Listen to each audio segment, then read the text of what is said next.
Hello everyone, I hope you're all doing fantastic. In today's video I'm going to show you a super simple way to calculate a 65% discount using your calculator. Let's dive right in. Alright, let's start with an example. Suppose you have an item that costs $1,357 and you want to find out what the final price will be after applying a 65% discount. Here's how to do it in just 3 easy steps. Enter the original price, $1,357, into your calculator.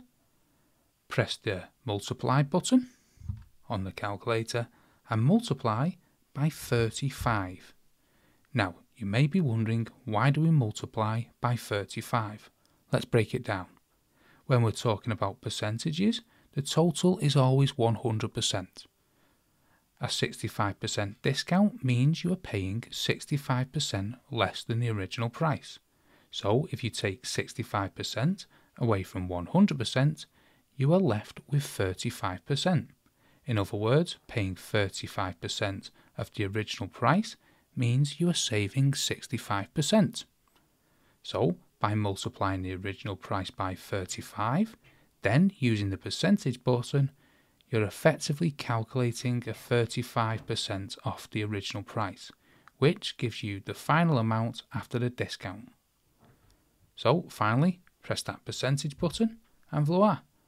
The final amount after 65% off is $474.95. Let's do one more example to make sure we've got it. Imagine you have an item priced at $2,450. Enter that into the calculator, 2,450.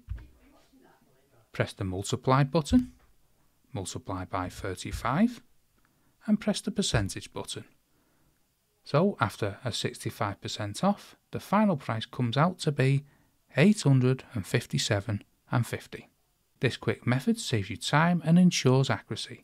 And there you have it folks, a fast and easy way to calculate 65% off a price using your calculator.